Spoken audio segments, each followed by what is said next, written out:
What is going on, ABY Nation? New comes to the channel. ABY is back at it again. Bring you more content. And we are here to talk about, some things today. And as you can see, my shirt, whatever the thumbnail may be, whatever the title is in this popcorn bucket. We're here to talk about Supergirl that came out recently in theaters. And we're going to give our thoughts about the movie. But I wanted to call... Would you say something? Listen here, Nikki. I'm glad you got it. It's something I wanted to do during the beginning of the podcast for before we get into the main topic. It's called the SideReel. It's where we get sidetracked from the main topic, and then later we reel ourselves back in. Yes, we found out Phil was adopted. Something I really want to talk about real quick. I recently watched, not too long ago, You're a Lie in April. I want to talk about that. Just this is so not even like I said. It's not even just a side reel. It's a side reel. It's not even a side reel. You're on the other side of the map right now, no? He been wanting me to watch You're a Lie in April for the longest time, but I kind of already knew. I kind of already knew how it ended. RDC kind of spoiled it for me. So that's why you didn't have any emotions towards it, because you already knew what was gonna happen. I told you that. No, you didn't. I did. Okay, whatever. Listen. He apparently tells me things that just magically appear out of nowhere. Because it never happens. He literally has the memory of a 2-year-old. I bet Mason has a better memory than you. Yeah, right. Probably. But the fact of the matter is you think you're Professor X. You think you make these conclusions and these delusions. Anyway, I thought it was good. It's like 8. Get an 8 out of 10. He is. What baffles me, right? Even No. Even me actually watching it from beginning to end, I still didn't cry. I mean, I felt sad, towards the end. No. But there were hints. You knew she was gonna die. You knew it. Literally her. What baffles me? No. Let me tell you something. Literally her going, when she was on the bus with old girl. Her stop was the hospital. Then later she had passed out during the performance. And literally the next episode after that, there was a flashback with an old boy and his mom. I'm convinced he wouldn't have known any of this. He wouldn't know. Even if I didn't know about that. No, even if I didn't know about that. No, you give yourself too much credit. No. You want to know why? Because the same thing that I asked you, if you were Bear and you did some shit like that, you're like, nah, I would have altered the wish. No, you wouldn't have. You're lying. No, you wouldn't have. You wouldn't have known. Yeah, you wouldn't have known. It's too obvious. Yeah, okay. She literally was taking the same pills his mom was taking. Okay. Listen, she literally had a different skin. Her animation was different from anybody else's. She literally had a different skin complexion than anybody else. Her art direction was different. The fact of the matter is, what baffles me, this is the romance anime guy. I'm just a spectator. I'm in the water now, right? I'm in the middle ground. I'm not in 6 feet. I'm about 4. But I've seen all the reviews. I've seen everybody talk about this. They say this is the greatest rom anime. This is the contender for #1. It's really a slice of life. Shut up. No, it really is. Like I said, the community that he's in states that this is one of those top animes, and that romance. Whatever, if you want to slice of life, I see romance all the time, and he doesn't think so. I mean, which only means one thing to me: he just has bad takes, and that's okay. No, it's okay. Listen, I have watched my fair share and read my fair share of sad. I'm sorry. No, of sad stories of romance sad stories. I had my feel. It's not my cup of tea. Tonikawa's. It's the whole point of watching anime is to escape. What am I doing watching Your Lie in April? Because you just feel it, bro. You feel it. Like I said, I felt it. I felt sad. No, you didn't feel it enough. You didn't feel it enough. I don't agree with you. They don't agree with you. Carl doesn't agree with you. Ethan doesn't agree with you. I'm honestly just offended. I don't even want to do the review anymore. Why would you bring that of all things up? You know how I feel about this. That's it. I'm slandering Tonikawa for the rest of the week online. I don't care. Reddit's, X, Instagram, and I'm posting it on Always Be Yourself. I don't care. Do it on your DJ page. No, because that's a professional page. Hey, nah, you said you're supposed to be doing it everywhere meeting. I'm gonna still do Instagram. Don't worry. Man, but that was just my little SideReel. You got anything you wanna? Pissed me off. You got anything you want to talk about? I'm excited for Cyberpunk Edge Runners 2, which is another one that he didn't even get any emotional attachment to. That baffles me because if you hear that song, and anybody who's watched it knows, if you hear that song, you feel a type of way. I played a random gacha game because there was a side story that was part of it that's canon, and David took Lucy to the moon. That's all I wanted. Don't touch me. I mean, Cyberpunk Edge Runners. I mean, that was also a good show, but no, because great opening ceremony. Like you didn't like it because it was sad. Like, bro, it don't matter if it's sad. No, I mean it was a great story, but still, I didn't cry. Because you're not a man, bro. Like you're not. No, I'm a man. Listen, because you cried during Tonikawa. Yes, exactly. Like the show's made. No, I've cried many times for watching many shows, movies. Like recently watching The Bear, which you need to watch. I cried on that like 4 times. All right, I've heard enough. We're bringing live action. Like, how dare you? How dare you? Because if we're gonna bring live action, I'll be like, oh, Breaking Bad. I mean, I cried in. Did I cry in Naruto? I don't think so. One Piece, I think I did. Dragon Ball Z, most definitely. Did you just say One Piece? You cried during One Piece? I think I did. I'm just playing. I cried during One Piece too, but it was only thrown in one specific area. Dragon Ball Z, I most definitely cried. I don't think I ever cried. I only cried once. For what? Vegeta died. What? During the Namek Saga? Man, you. he was feeling all his heart and soul to Goku, telling him you must defeat Frieza. In the Saiyan Saga? That when he died there? I mean, the Namek Saga? Yeah. That I thought you were talking about at least. You picked the second best one? You didn't even pick first place? Vegeta's best speech was when he blew himself up. And you're talking about second place? Get out my face. I'm done. I'm not doing the review. The podcast, channel. Oh, yo, bro. I'm never doing a SideReel again. This is the most mid-SideReel I've been a part of. Oh, my God. It's the first one. This was exactly. I don't want to look at your face, and I gotta look at the camera, and your face is by the...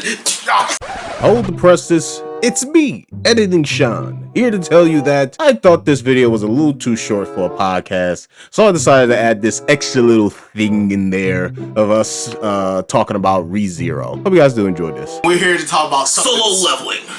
Word. What's funny is that yeah, I saw this movie. Yeah. This is coming out next year. This is weird because I don't know how. I just love how we just started talking about this. We don't know how long this movie is gonna be and how much it gonna show, because this next part is gonna be some crazy stuff. Is it? Yeah. For people who don't know, I've read the manhwa like twice already, and it's just great. I might go for a 3rd time. have I read it 3 times already? And you still haven't finished Black Clover. And I think in this next part we go meet. I mean, listen, boy beat Bugman in the last one. So yeah. I think this next part we go meet. Was it Dongsu? What'd you call me? Dongsu. Oh, you came to disrespect me today. Nah. I was in bed happily twiddling my tootsies, and you came to disrespect me today. Oh my God! I really think that's his name, Dongsu. Yeah, I think we meet his brother that he was talking about in the first scene. Remember when Jinwoo and the one rich kid that was the D rank who had that expensive armor on. Yeah, because he was like, "Oh, we're gonna leave him in there to die to the spider, and then we're gonna collect all the quitu." Yeah, it's his brother that he said was gonna be coming after him. I'm pretty sure. We seen him already, though. Yeah, we seen him already. So he lost. Well, he didn't. Well, he didn't fight him. Yeah, because he lost before the fight started. Jinwoo's dad's just kind of like that. Oh man, so I've come to. So I think we're gonna meet him, and then it's gonna be somebody else. That's A family member? no. That's like somebody who's in another tier of their own. I don't think they really explained that before in the other seasons, but it's like God, I forgot what they're called. Ops. Probably yes. I'm really excited to see what they do for this movie, and it's gonna be great. I already know it's gonna be great. I'm just waiting to see who he collects as his next victim. Like, if it's the brother, that's insane. So ReZero. Spoilers ahead for like the entire series so far. It's crazy. It's like every time I get into something. It's wow. It's wow. It's hippin' now. I can't remember that. Give a couple of lattes. And how? Be good. But it's crazy. It's like every time I get into something, there's always like a season already about to come out, or there's like more to it into the manga or something. And this was it. Because I kept seeing clips and stuff from on like either YouTube or Instagram. I was like, people always talk about this show. Like, they say it's really good. Let me get into it. I watched the first episode. It seemed pretty interesting. You know, Isekai. You know, somebody gets transported to another world or whatever. Right? Your typical stuff. Kept watching it. And I was like, okay, Supergirl Natsuki's. What point did you get to? Then you told me to get into it, and then we watched. I think I watched like Did we watch the first? Did you watch the first 2 seasons? I think I did watch the first 2 seasons. I told you about it to watch it. Because by the time that I got into it, there was a director's cut. Yeah, which was awesome. So I watched that first episode. I was like, okay. We meet this the one girl, Amelia. Okay, she has this little spiritual animal Puck. You know, he trying to find her insignia and stuff. They go on this little journey to find it. Go into this cabin, or you mean not cabin, but it's like a tavern. A saloon. Saloon. It's like the Wild West. It's a bar. And then we see some Kool-Aid on the floor, and someone got cooked heavily. And then Subaru gets his body slashed. I'm like, what's going on here? That was one hell of a first episode. And then Amelia gets killed. I was like, what's happening? I was like, it's only 20 minutes into the episode, into this episode. And then for some reason, he goes back to where he first began, talking to this one store clerk. I'm like, what's going on here? What are we doing? What are we doing? And so he tries to get back to where he was before, but then he dies again, and then he comes back to where he was again. I was like, what's happening? A lot of death is what's happening. And so this new ability that Subaru has is called Return by Death. Permutation. That's what he calls it. So, yeah, that first episode was just mind-boggling, because he was just trying to just get to his perfect path that he had. Like, he had a perfect run. He had a perfect first run. Met a cute girl, trying to help her out, then maybe get together with her later. Yep. But then he got killed. Yep. That's usually how it goes. His second and third one. The middle do that to you. His second and third one wasn't too good, but that last one, oh yeah. Oh yeah. The last one's because he knew what's his name? Reinhardt. Yeah. Oh, Reinhardt. Man, when I told him, I was in the middle of the third season when I told you about. Because I was like, what?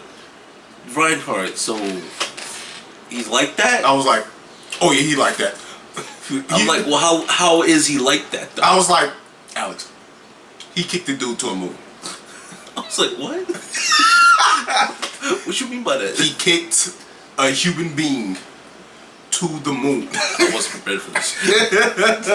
But yeah, Reinhardt, definitely one of my favorite characters in this. He definitely has a nice.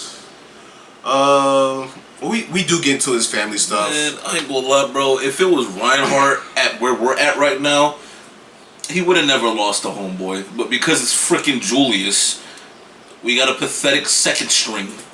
Oh, Julius, yeah. Yeah, because Reinhardt would have never lost to Chopsticks. You kidding me?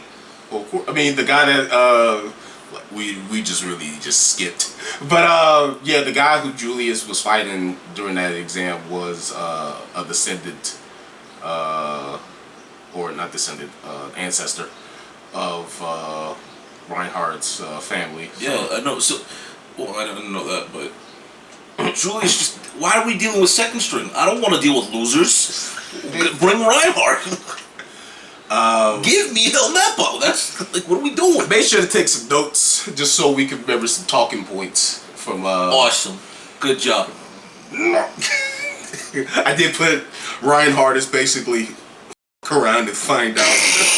Dude doesn't yeah, he does. He didn't never unsheathed his sword. He didn't unsheath his sword. And, like the sword was like. I don't want to. The guy doesn't really look very. Oh, I guess you're not worthy. No, what? You know how mad I'd be. I seen something where in they was talking about in the first episode that the sword was about to be unsheathed because of Supergirl. But he didn't do anything. That's the kicker.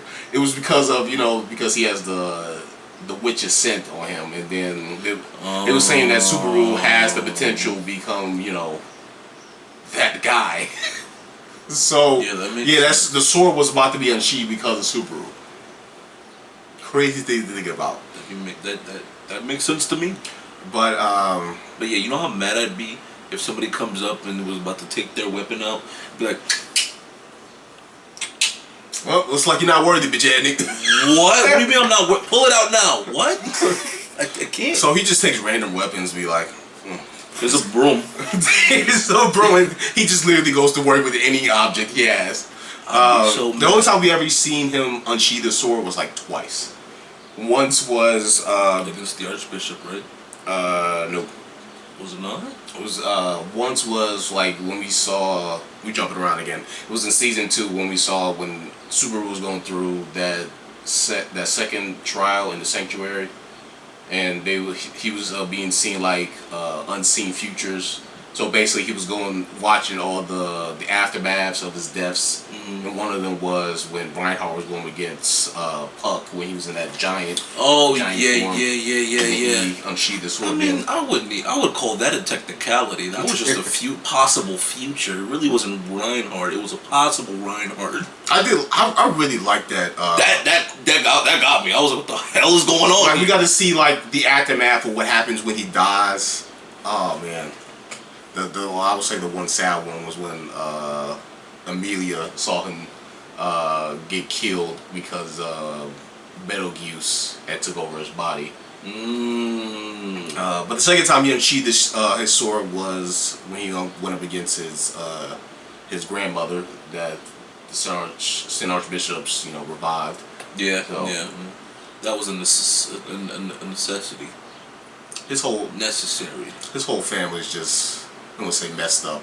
It's like his grandfather kind of resented him because around the time Reinhardt was born, he had got the Heavenly Pact that his grandma had, and he got taken away from her through a crucial moment when her and her army was going against the White Whale. So she really needed that. She could have used that. That could have really helped out in the fight. Don't get me started on the White Whale, man. Oh man, I hate Moby Dick. Oh, we'll get to that. And then I would say the mansion arc when Subaru got into. Oh my God, bro! And he again until they're like the start, like in that arc. So far, there was some brutal deaths. Yes. And we didn't know because he was just in the hallway. Yeah, because he was just walking. First, he was somehow cursed. Maybe that one guy from WWE got to him.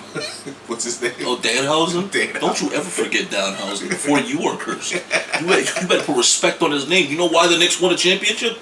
Danhausen. But yeah, he was cursed and then he died in his sleep. He didn't know how. He was like, I met you two before. We haven't met you before. Oh, I died. He just realized, oh. But then we get to meet some new characters. Yeah, it wasn't his sleep. Oh, shit. But then we get to meet some new characters. We get to meet Ram and Rem. I mean, who? What? We get to meet Ram and Rem. We get to meet Betty, I suppose. No! You know exactly what came with that. And then we get to meet Roswell, bitch ass. We'll get to that later. Walk his ass down. And yeah, throughout the 4 days, Subaru's there at the mansion. On the 4th day, he gets killed. That second one, he stayed up all night to see what was happening, and then the curse was taking hold of him, and then he was trying to get into the hallway, like you said, but then somebody took off his arm. It was on the chandelier. Like, man, Shaw was just looking at me. I was like, what the hell's going on? He goes, No, I was like, what's happening? And then he's just on the floor, just convulsing, and then boom, head gone. That seems to be a recurring theme. Oh my gosh. Ram and Rem didn't really trust him. Because, to be fair, I mean... because Rem had sensed that he had the witch's scent on him. Exactly. And then we actually find out who was actually killing him. It was Rem, which was crazy. Oh my gosh. He did not deserve that ass whooping that he got before he got killed by Rem. Like, he was just trying to convince her, like, I'm just trying to help you guys. Just trying to be a good person. I'm a chill guy. Wham! Huevo. Subaru gets everybody on his good side. You mean he gets on everybody's good side? Yeah. Then he finds out the cause of what's happening, of why he got cursed. It was because of a dog, some mob beast, and him and... See? Be careful with rabies, Chat. Him and Rem goes to the village and then find out some of the kids was missing. He goes in, they go in, and yeah, it was like old Slender Man, William Afton thing. It was crazy. He gets attacked by some of the mob beasts and he has bites all over him, and which enhanced the curse. And Rem was like, nah, I actually like Subaru. She goes in, kills all the mob beasts, but she's gone a little rabid. She's having a little bit too much fun. Yeah, all of a sudden something starts sticking out of her head, and she's just. But then Subaru saves her, and then Subaru goes in back in to take all the mob beasts. He's a G like that, and you feel me? And he's staying 10 toes down. Then it was a big one. And Subaru still stayed 10 toes down, going after it. And then Roswell came in, saved the day. But then afterwards, Rem is literally loves Subaru. #1 fan. Then the next arc goes into, we get more into the witch's cult. We get to meet Betelgeuse. What'd you call me? Bro, he's such a cluck. I forget what his... damn, did I put his title? Come to find out later that Betelgeuse was actually a sane person. Him and the witch's cult were like good people doing good deeds, but eventually something happened. We don't know what happened yet, right? No. I just know that during that one time, because we're skipping ahead, but during Amelia's second or first trial through the sanctuary, she goes through her memories. She meets her mother-like figure. Right. Then we get to see Betelgeuse. Like I said, sane. He was there. Then something happens. We get to see Regulus, one of the Sin Archbishops. I think his title was Greed. I believe so. And then we got to see this this little girl, Pandora. Where the avatars are from? So they caused some havoc in that village, and they caused Betelgeuse to go insane. Especially Pandora. She made him believe that Mother Fortuna was Pandora. Oh. He accidentally killed her, thinking it was Pandora. So right. that'll do something to a person. And he loved her. I'm pretty sure she liked him too, but they didn't really. Yeah, they didn't really. He'll never get a chance. Yeah. It's over. He can't hit. But I kind of think that the other Sin Archbishop, The one who has all the wives. no, the one that has the bandages, Yes. the one chick. I really, Supergirl? huh? That's the one who likes Supergirl. Yeah. Yeah. Because she saw that Subaru had the Witch's curse.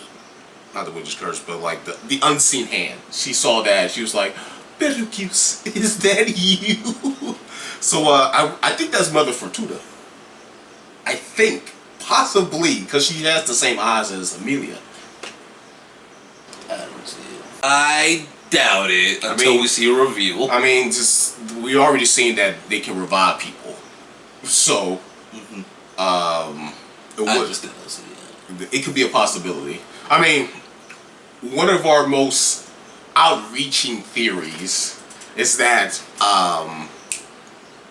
Satella is actually Amelia. We think that's her. Because our theory is that she's her in the future that just went back and. I don't think that's pretty far fetched. I mean, like it kind of looks like her. Yeah. It's not just the eyes. Like it's the hair, the all. Listen, all I need to hear is "I love you." If I hear that from Amelia, and it sounds exactly like that broad, it's over. Confirmed. I win. Like, bro, give me my money. Give me my money. Like, bro, I got it. Called it.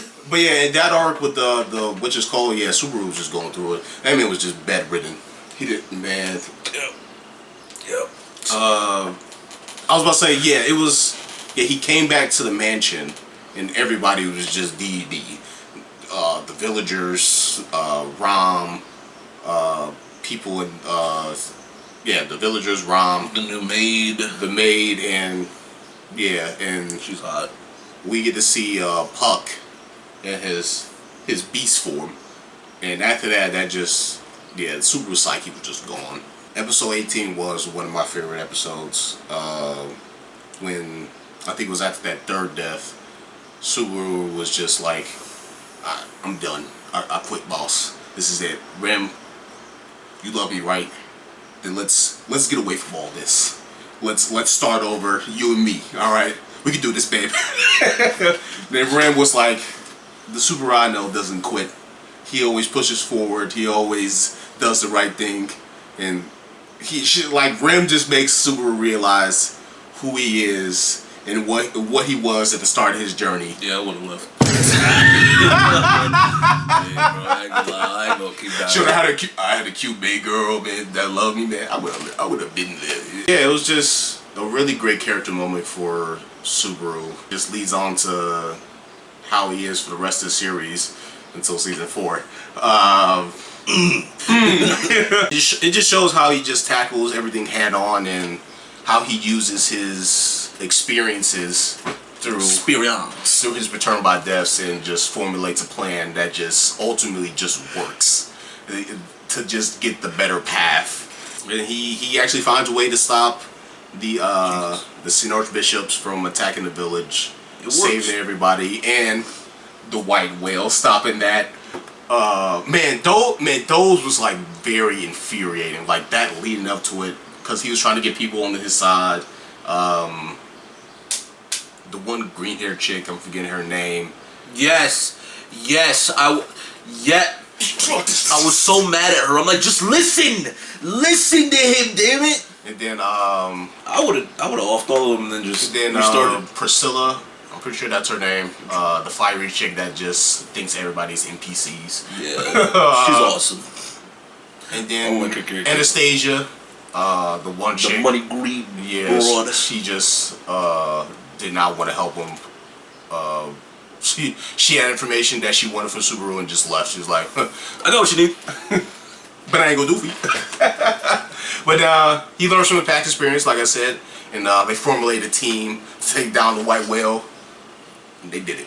Hey, that whole battle, cinema. It was awesome.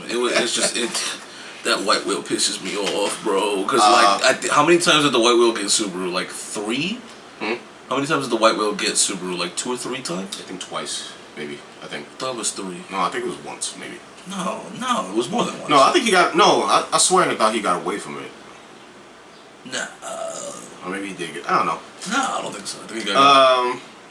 But yeah, they was Which isn't the only thing that makes people forget things, but we'll get to that in a second. Anyway. And then Reinhardt's grandfather, Wilhelm, just going to town on the white whale, like not giving anybody else a chance because this is for my wife. Yeah, I ain't gonna lie. If I was him, I'd be mad too, bro. Oh my gosh! And then I don't know. Got his lick back. Then out of nowhere, No whale. Word. The white whale just learns Kabano no Jutsu and spans 2 shadow clones. Yeah, we were watching and I think they were about to beat it, and Sean goes, "So Alex, what are they gonna do about the second one?" I said, What do you mean second one? Or the third one? I was like, Sean. And then Subaru, like a G, figures out that the real one is actually in the sky, trying to recuperate. Subaru was like, "Nah, I got your number. Rim, put me up there." Boy, he was on top of Rim's little ice magic. The white whale was like, "Whew, that was close. Not close enough, huh?" The Subaru was like, "Yeah. Your style, whack. Your horn, whack. Your fighting style, whack. Your clones, whack." And then he leads the white whale into a false sense of security, gets into a trap. Oh no, whatever will I do? Then they pin the white whale down the freaking tree. Wilhelm. Wilhelm so deservedly takes the final blow. "This is for my wife, the daddy." He shanked the shit out that whale. The fight's not over, ladies and gents. There's still more. They still have to take out the Sin Archbishop, Betelgeuse. And that's what they do. Yeah. Make sure to job done. Make sure to get the villagers out there before the attack happens. They take out Betelgeuse in the most epic fashion. Julius and Subaru teams up to fight him. Yeah. Pretty great. The first good thing he's ever done, and the only good thing. Oh, we kind of glossed over that. What, him fighting Julius? Yeah. Yeah. I'm not gonna lie, that was like with Subaru admitting to like this whole council of knights in front of them that he is Amelia's knight. That lit a fire in all of them, especially Julius. But we come to find out something about that later. But yeah, that whole scene, secondhand embarrassment for me. Ooh, yeah, that was like my first watch. That was really tough for me to watch. Yeah, at that moment, I did not like Julius. I still don't like Julius. Again, I couldn't like his character. He lost. We don't like losers around here.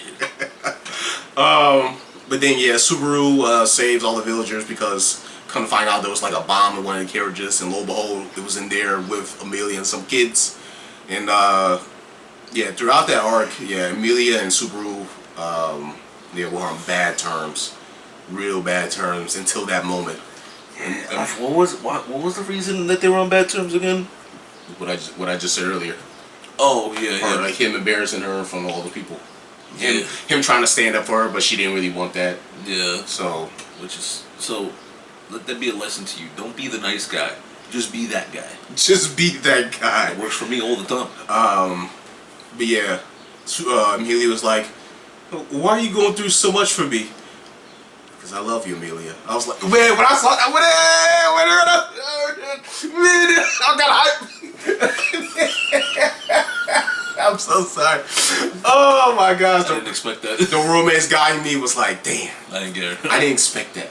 I'm just kidding. Oh man. Because, when I first got into this, I didn't know this was going to be like, this show is not really tender to like romance stuff.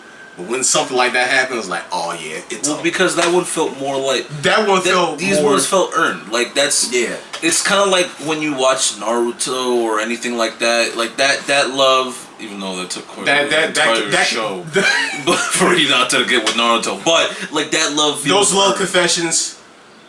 That's real. That hits home to me. Yeah, because it's not like the basis of it, but it's well, not the basis, but like it's not the base of the story, but you know.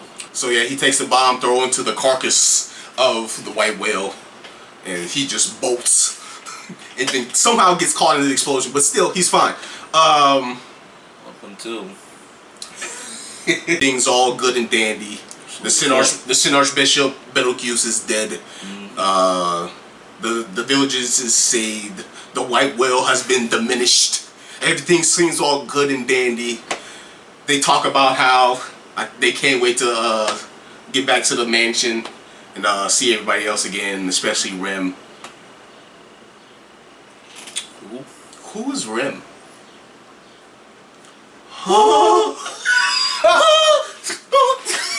I don't know how to recreate that. But yeah, I was like, huh? We stopped the white whale. I was pissed. I was pissed. And then we come and find out that gluttony. You gluttonous hungry bitch. He just took all of everybody's memories of Rem. My thing bedridden her. Why her specifically? What was the motivation? I don't know, gang. I don't know. Yo, he gotta die. I didn't want to spoil it, but three. There's three of the motherfuckers. Not only did they let one guy be gluttonous, they letting three of these motherfuckers roam free. Are you kidding me? So when Supergirl finds out, he's like, "No, this can't be. This can't be. I won. I saved all of you." And then he was like, "If I die right now, then maybe I can go back and save her. But I gotta do all this. I gotta do all this shit again."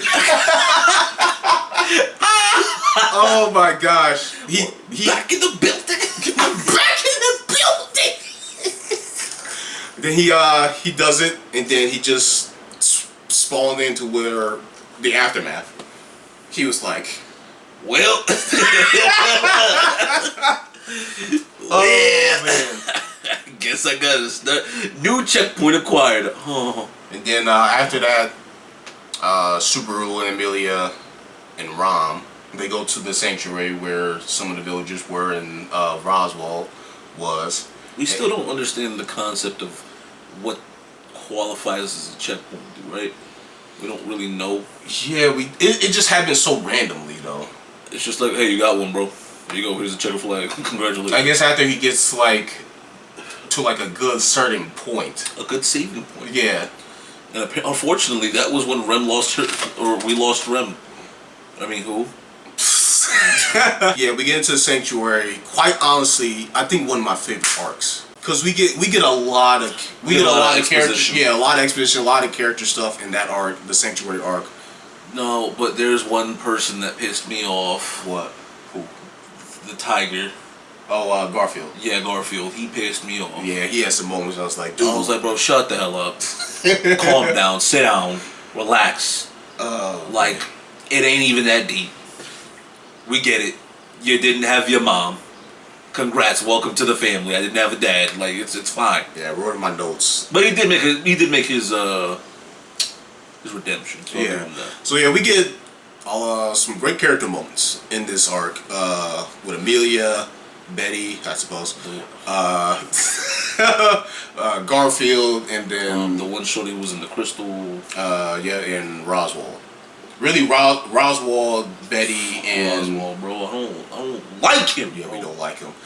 Betty, Roswell, then the one chick in the crystal. I'm forgetting her name. But she was supposed to be important that season. So. Yeah. So they really character stuff was like all in one. Yeah. Because they all had one thing in common: Echidna.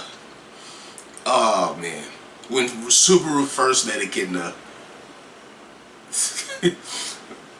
crazy stuff. Because then he got to meet all the other witches at the same time. But it was at that moment that Supergirl had got to finally tell somebody about his return by death. Without my homie said, "Oh, you motherfuckers!" Without him having feeling getting choked up, or no, because the restaurant is hard, right? Yeah, he finally told somebody, and he just broke down. Man, that moment was like, man, after all the pain and suffering he went through, he finally got to tell somebody about what was going on and what he had to deal with. That's the only time he gets to do it. Yeah. So I really wonder, like, I really hope that he actually gets to tell somebody else later in the series. Probably when he finds out that Shorty's the lust one, so you know. It was you. You're the one who gave me return by death. What's that? It's what I could do this, and then he gives her the idea, and then he becomes the idea. Congratulations, you figured it out.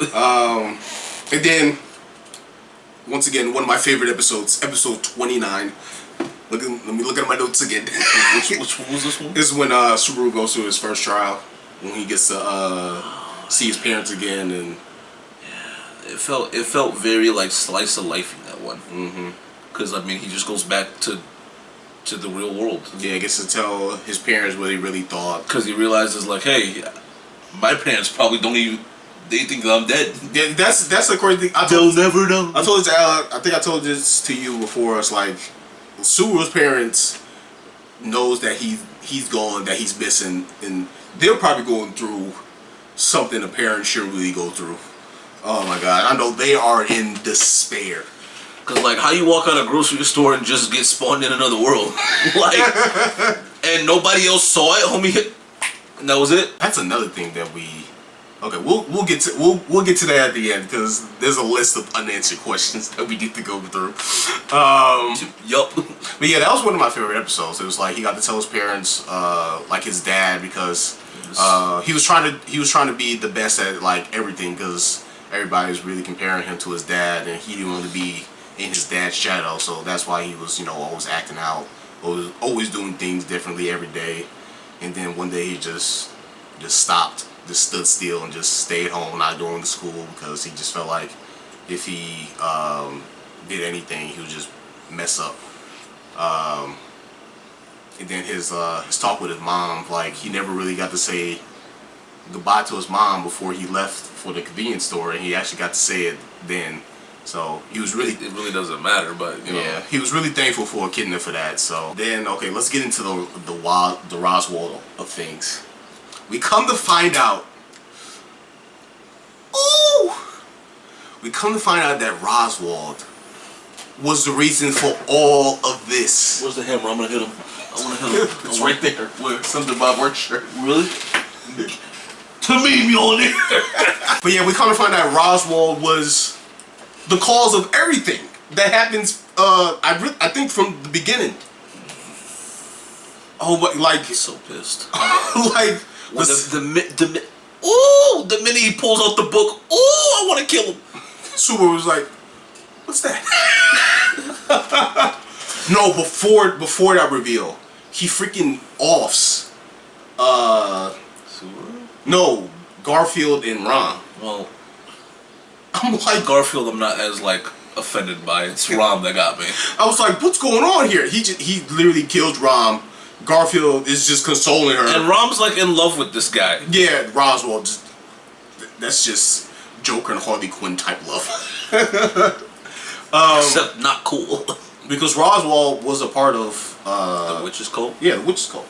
I think he was a part of that people that burned down Rom and Rem's village and murdered all their people. So yeah, that's just constant love right there. Like, why would you... What? Yeah, no, I agree. Yeah.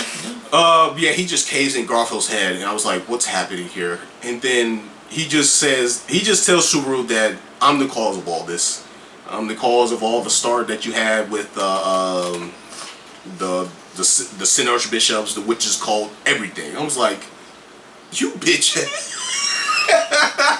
was at that moment that I wanted to kill him. him. And during that current arc, Subaru was in a tough spot because he had to get everybody out the sanctuary, plus stop one of the Sin Archbishops, the Bow Hunter, from killing the maids in the mansion. Yeah. So he had those at two fronts at the same time. I was like, what are we supposed to do here? how is he going to do this? And plus, he had to get Betty, I suppose, out the mansion. Oh my gosh, man! And he does it. He tells Roswell, "Hey, I bet you that I can do all this with full succession, one run, and it's you. And if I win, hey, you don't have to do any bad things ever again." And he pulls it off. By golly, he pulls it off, ladies and gents. He made sure that Amelia passes the trials, get everybody out.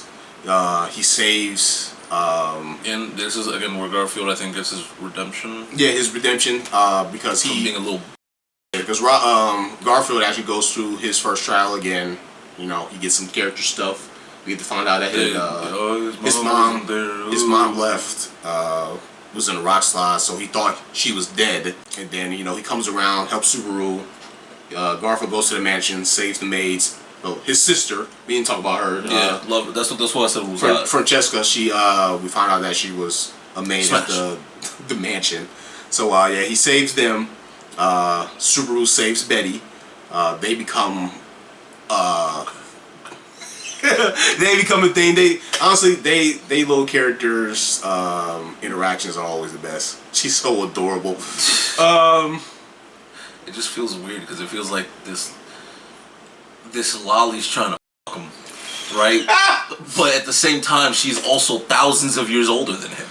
So it's not really that. In fact, she's the PDF. Like, that's the reality of the situation. But she's always in Homeboy's lap now. Every time we see it, going from that point forward, yeah, every time she just loves him. Just sitting there. Touch me. Okay, no, keep touching me. Like, what? Betty and Subaru goes back to the sanctuary because there's a whole bunch of mall beasts. One of Subaru's deaths that on my first watch I could not watch. Oh yeah. When he got eaten alive by those rabbits. Like my first watch. I didn't expect.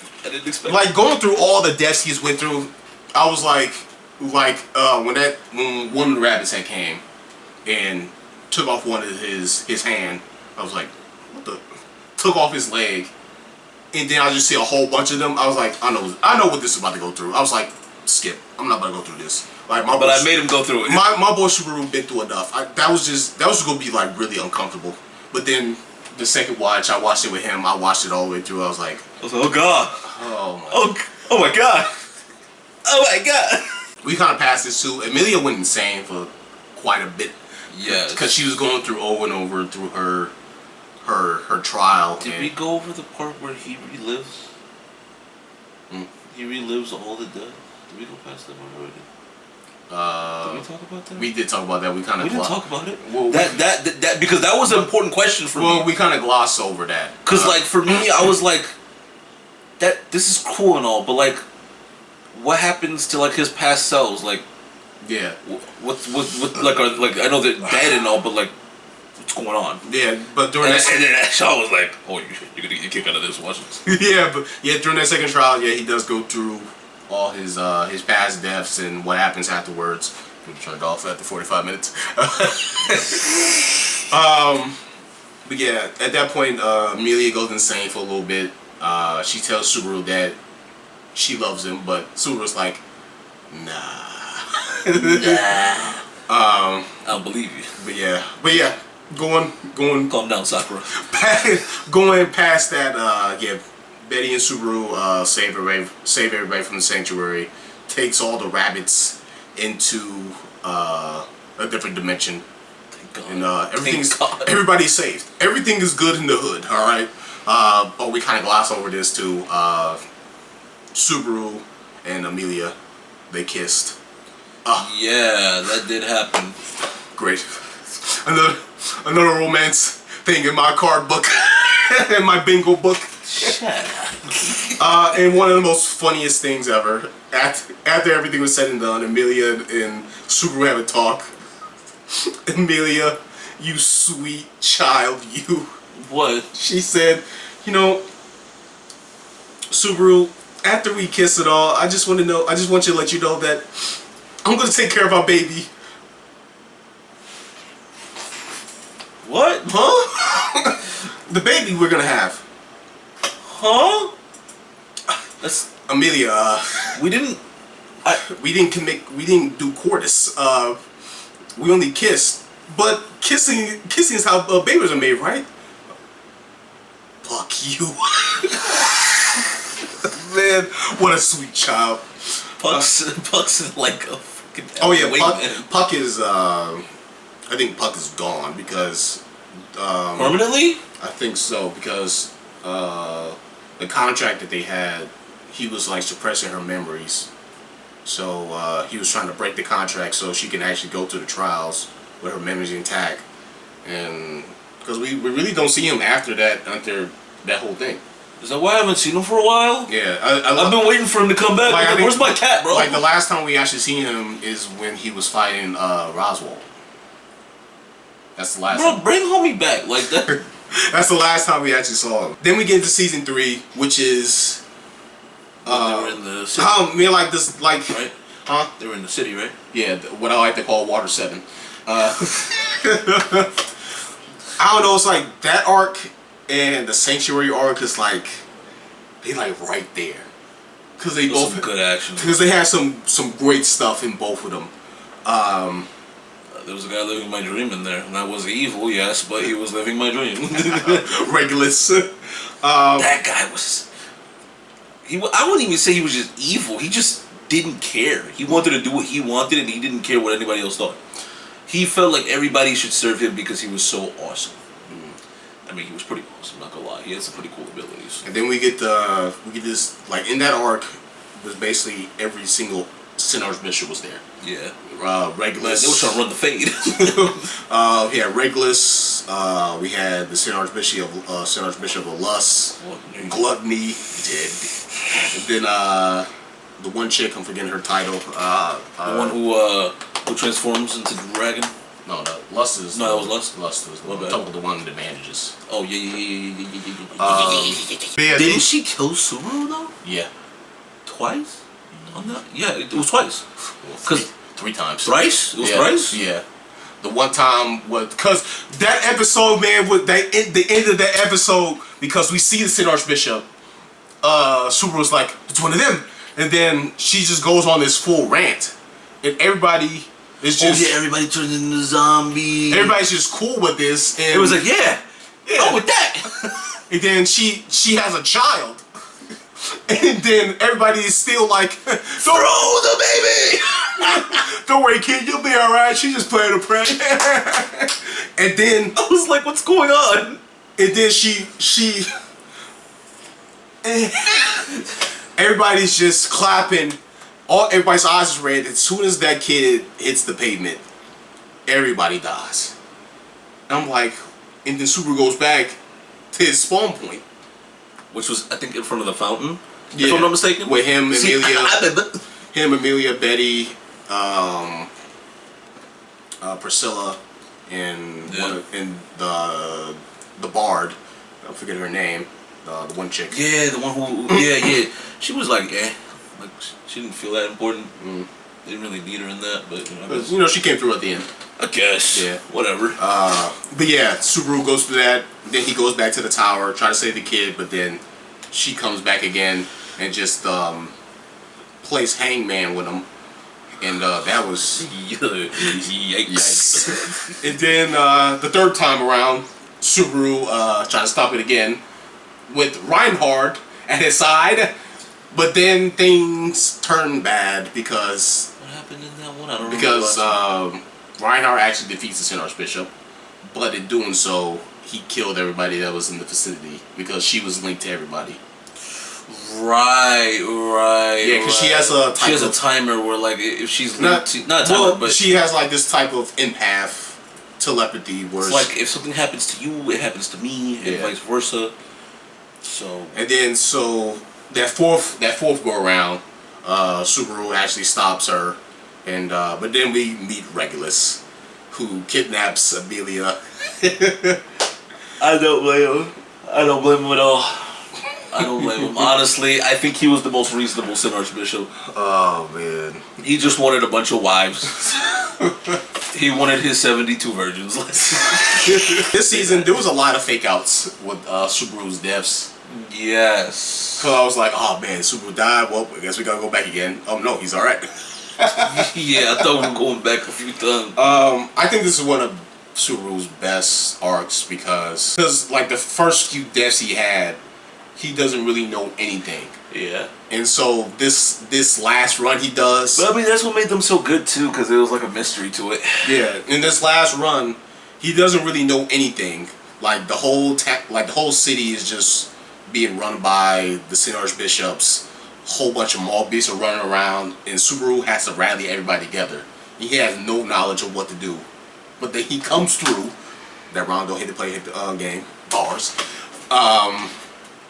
He comes through What the hell just happened? He comes through, formulates a plan with everybody, and everything is just all good. And they just divide on all fronts. They take down one team, take down Gluttony. The other team is somebody's taking down Al. Al is a mystery. He's Priscilla's little knight's guard or whatever. Oh, the helmet guy? Yeah, the helmet guy. Man, I like Al. Yeah, he's a mystery. I like that. He's got spunk. He's got moxie. Al taking on Lust. Subaru and Reinhardt is taking. That was cold. She just grew yitties, bro. Like, she's like, one of these about the size, and he's like, oh. Then she's like, what about this hair? No, it wasn't blood. It was this color turns orange, and I'm like, so you can turn into anybody. Subaru and Reinhardt take down Regulus. One of my favorite parts. Reinhardt kicks the dude to the moon. Yeah, and the infamous moon kicking scene. He just yeets him, bro. He never comes back. It's over. Then Subaru figures out that Regulus has a weakness because this dude was just impervious and invulnerable to every and anything. And just like every man's weakness, it's a woman. It's a woman because he had put like his soul into each and every well, not soul, but his heart into like every one of his wives. And then Amelia just freezes all the wives to keep them in suspended animation. And then there was one more heart. It was in Amelia. But then Subaru saves her with his unseen hand. And then they go to town with this bitch ass. What's up, bro? What's good, now? What's up? I'm calling the fade. Oh, man. This man Regulus was just picking up globs of water from the freaking river in a perfect cube. And just throwing them at them. That was insane, bro. But yeah, they just go to town Regulus now that he's vulnerable. And this man is buried alive. That man got freaking yeah, he got Naruto. What's Shikamaru? No, it's not Naruto. It's Shikamaru. Well, I was about to say Naruto Shippuden, but Hidan. Yeah, he got Hidan. Yeah, that was his name. We gotta rewatch that. It's been a while. Gotta pay respect. Yeah, he got Hidan. That's one Sin Archbishop down. And then Priscilla and the bar was taken down. The one Sin Archbishop. It's cool and all that they took them down, but look, we got lock in on Gluttony. That's what we need to lock in on Gluttony, and everything else has been just side quests and helping other people and shit. When are we gonna help Subaru? Yeah, they took her down on the one in the bandages. I'm forgetting her name. I should just look her up. No, she's not that important. They take her down, but they take her hostage. Oh yeah, they had one of the other Sin Archbishops that shows up in season 4. The little girl, Millie. Yeah, they had purple hair shorty. Yeah, they had her hostage too, and Lust got away. The Gluttonies got away. Like, of course they got away. Like we couldn't let them get high or anything. We couldn't. Like, to come to find out that there's 3 of them. Like, come on, man, what are we doing? I'm Gluttony. Well, who's that? I'm also Gluttony. Ah, like what the fuck, bro? So you're Gluttony. You're Gluttony. Is anyone else Gluttony? Meow. But yeah, after the Swiss victory in Water 7, everything is all good and dandy. You know, well, kind of. The city is still don't know who that one blue-haired chick is, but you know it's fine. Who? I don't know. I don't remember her name. It's funny because she looks exactly like Ram.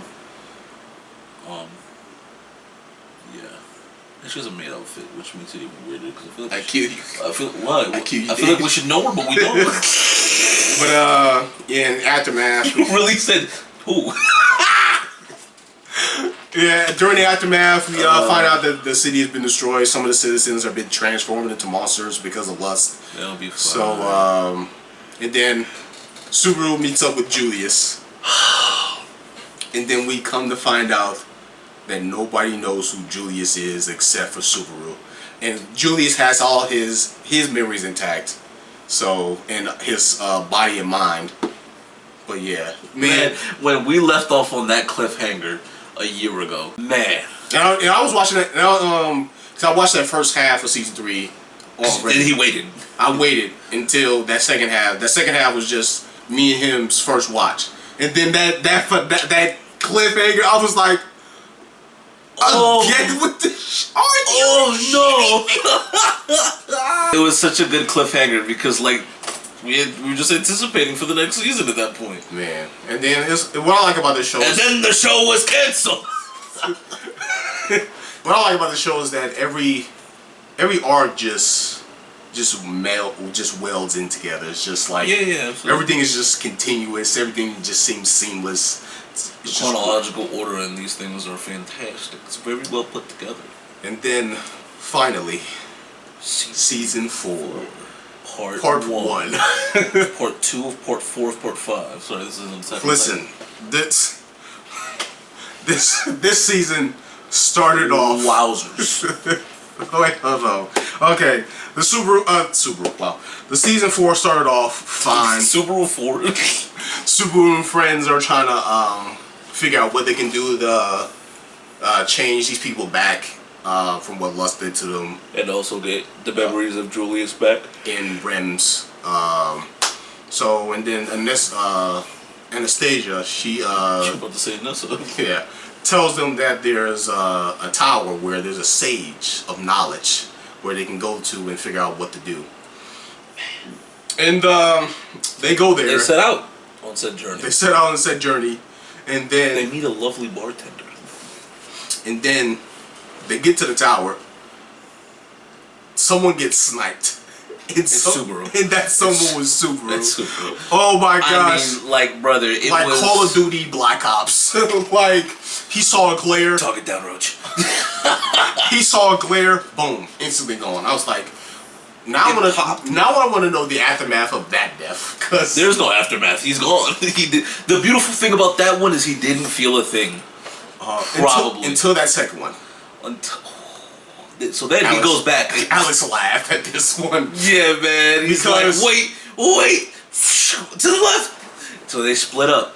So Subaru. Beatrice is with Subaru, riding on his condor and shit. Yeah. So he's like, yeah, whatever. Then they get sniped. No, the condor. Yeah, the condor gets sniped. Him and Subaru got hit. Yeah, because I was like, the condor got sniped. This is fine. Subaru's okay right now.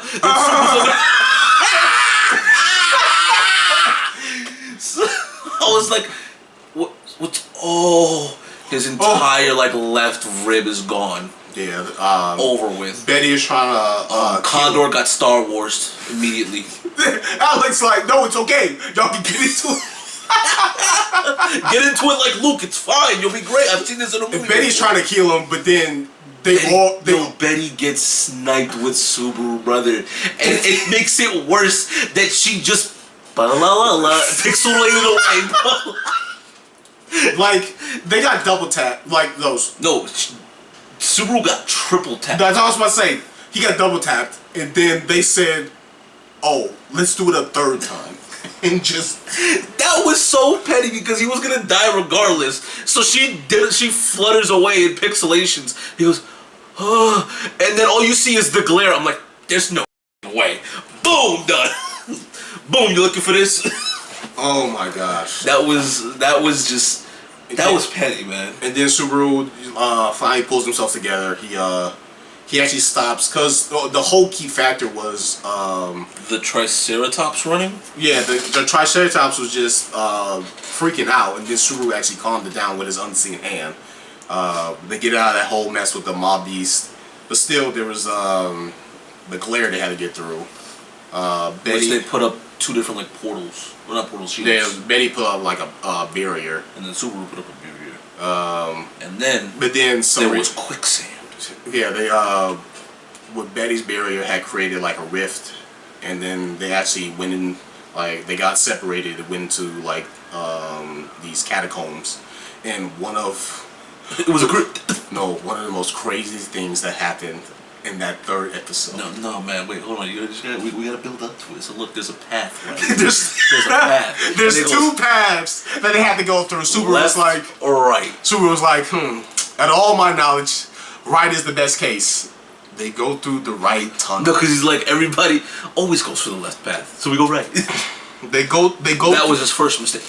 They go through that right path, and everything seems all good and dandy. It's like these doors they had to go through, and for some reason they was just lagging behind. They was just feeling all heavy or something, and then everything just doesn't seem right. Subaru was just angry, and he sees the wall. He's like, man, this is bullshit, man. Then Ram, she's just disrespecting Subaru, and then Subaru just had enough. Slapped her with the unseen hand. Slapped the shit out of her, and man. then goes for the Tattletale Strangler. Yeah, like he's like, you wanna go? And I'm like, what's going on here? Oh my gosh! And then Ram gets out of it doing a spell, and then on this Anastasia, she just comes out of nowhere and just Ram like, oh Lord Frieza, the fuck? I've been impaled. So yeah, that happens, and Subaru was about to mutilate Anastasia because she had crazy eyes. She was about to stab him. 100%. But then Ram does a spell and just chops her in half, and she. But wait, there's more.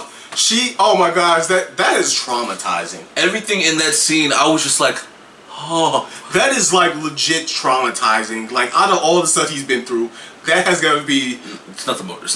The worst I feel like is the rabbits. The rabbits. Yeah, the rabbits take the cake. But that might be the maybe she is like literally hanging on to him while she's cut in half. She's like, stop! I don't want to die. Subaru's like, you're already dead.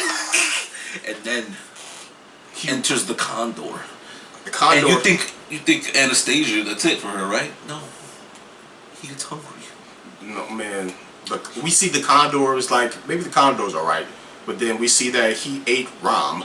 And then the Condor is just looking at Subaru. No, he ate Anastasia. No, that was Ram. Oh, it was Ram? Yeah. Bullshit.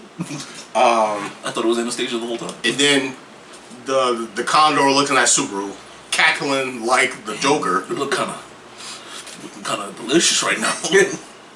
And eats Subaru. He dies and then goes back. He was like, dick. Maybe we go to the left. And then it's crazy. That was the way they were supposed to go. Then they get into the tower. They fight this one thing Alex said, the Yu-Gi-Oh card. I forget what. Oh, Gilfred, the Iron Knight. Man, it was just essentially like a centaur, headless. Which isn't what Gilfred is. Gilfred is just a guy, like an armored guy on a horse. But he had the same like kind of lance. It was awesome. Did they die to that thing at all or no? No. They frame one did. Cause the sage. The sage showed up. Shala. That just Shala. Something like that. That has been in the tower for centuries, waiting for somebody to come, and she thinks Subaru is her master because of the scent that he has on him. And they have to go through some exams to actually go through the tower like Hunter x Hunter. All right. So still right, like they're gonna answer back, right? Now there's this one thing that me and Alex were trying to determine, like, because some stuff was going on. All right, in this tower. Yes. Like the first exam was easy for Subaru because he's the only one who knows constellations of stars. Of course, because he's the only person from the real world. Which is crazy because he points it out. He's like, why would they do this? I would be literally the only person who would know this shit. Me and him was talking about it. It's like, nobody knows that he's from another world. I don't think he never really explains to them like where he actually comes from. Yeah, that's the thing, and he's never tried. The only one who tries to like piece it together is what? Actually, we kind of glossed over this too. Anastasia, who's actually a Echidna, but like no, not Echidna. Well, not yeah, it's not that Echidna. She explains that. But yeah, she tried to. She's like the only one who like was trying to piece it together. What they call her, like an altered spirit or some shit? Yeah, she was trying to piece it. She was the one trying to piece it together. That Subaru is not really from around here, but which should have been obvious from his outfit, but sure. But yeah, they passed the first trial. They get into this whole library of collections of people that have died. Correct. This is when the sage explains the 5 rules, which I thought there were 3, but apparently there were 5. But there is no 5. There's actually 4. The 5th rule is that there is no 5th rule. So go ahead. You have the list right. Yeah. So the rule number 1. No leaving the tower during the exams. Rule number 2. Violating any rules of the exams are forbidden. Rule number 3. Disrespecting the archive. And rule number 4. Damaging the tower in any way is forbidden. And last but certainly not least, rule number 5. There is no rule number 5. So we got don't disrespect the rules of the exam. Don't leave the tower. Don't ruin the books in the archive. And what was that 4th thing again? No damage in the tower. Don't damage the tower. So, at a certain point, after he ends up going to the archives, he wakes up because he was knocked out. Apparently, we found this out all together. we can talk about the second exam. Oh, my bad. Where we get to meet the ancestor of Reinhardt's family, Mr. Chopsticks. Like, this man really, he really did what Mihawk did to freaking Zoro. I'm gonna use this baby knife. Yeah, I'm gonna use these chopsticks. Like he was bullying Julius. That's why I said, why would we go for a second string when we could have a first string starter?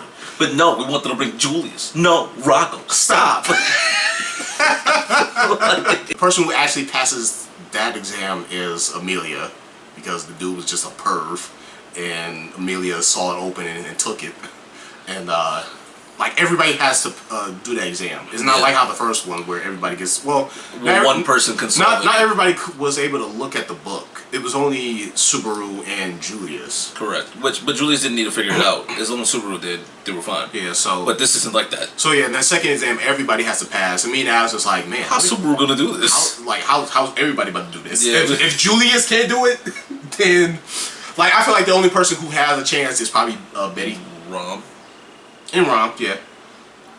And if Julius. Well, I don't know what Anastasia does still. I don't think she's ever showed her power. Well, I mean, she tried to. Well, when Julius was trying to do it for the first time, she was trying to help him, but failed. He's an idiot. But yeah, after that, and it just. Not in a bad way, but it just goes downhill for the cast. Subaru was trying to figure out ways how to go through the second exam, so he was like, maybe if I go to the archives. Let me go read a book. Let this be a lesson to you. We stopped going to school for a reason. Stop reading books. We don't read around here. It's 2026. We listen. So he wakes up after the archives, on a stone bed by Rem. Amelia and Betty sees him. They're like, hey, you good? And he goes, who are you people? Wait a minute. I've been transported to another world. Huh? You... What? Again? So I look at Sean and I go, did we die and forget what happened? And then we just find out he just lost all his memories. I'm like... Literally everything. I'm like, what did he read? The Epstein files?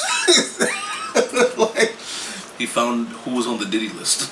That's exactly what happened. Oh my gosh. And then he tells everybody. Everybody's just in disbelief.